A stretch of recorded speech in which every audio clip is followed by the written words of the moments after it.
Let's bring in Fox News contributor Dr. Mark Siegel. Dr. Mark, great to have you on as always. You write this on foxnews.com, quoting, "Yes, there are variations of the degree of starvation, torture, mental anguish, and deprivation, the degree of exposure to respiratory and gastrointestinal infections, not to mention the compounded torment for those who have been injured, beaten, or shot, and for those with underlying medical conditions that are not being treated." I mean, it's these hostages. You look at them and they look healthy, but it can be very deceiving, as you point out, Doctor.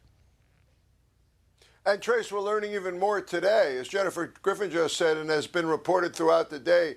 The starvation is extreme, and you can't actually just reverse starvation right away. Malnutrition, vitamin deficiencies, those have to be replaced gradually.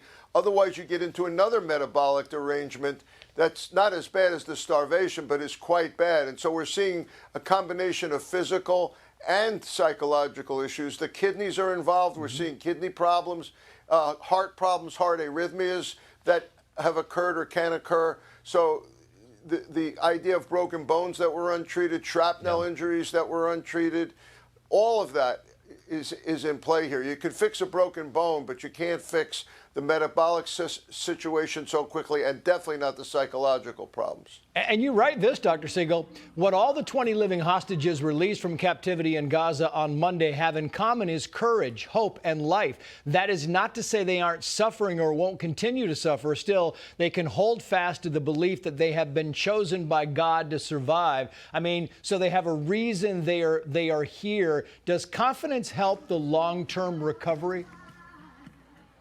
There's no question about that.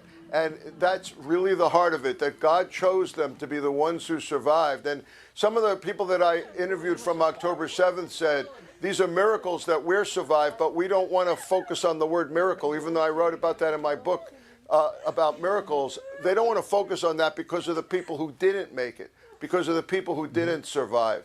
And so the issue here is that they don't want to be singled out for it, but is that courage that will lead to longer-term recovery? Definitely. It's a positive note. And unfortunately, Trace, it's also reminiscent of Auschwitz and the Holocaust. I mean, it's awful. I know I got to go, Doctor, but how long will it take to treat the flashbacks and the nightmares and the anxiety? That will be ongoing cognitive behavioral therapy for years, and different medications will be tried on and off for years.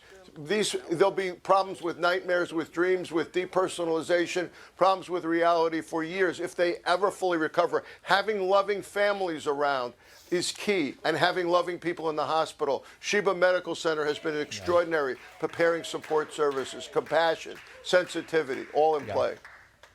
Yeah, Dr. Mark, thank you for your time. We always appreciate it. Hey, it's Will Cain. Click here to subscribe to the Fox News channel on YouTube. It's the best way to get our latest interviews and highlights. And click to subscribe to the Will Cain podcast for full episodes right now.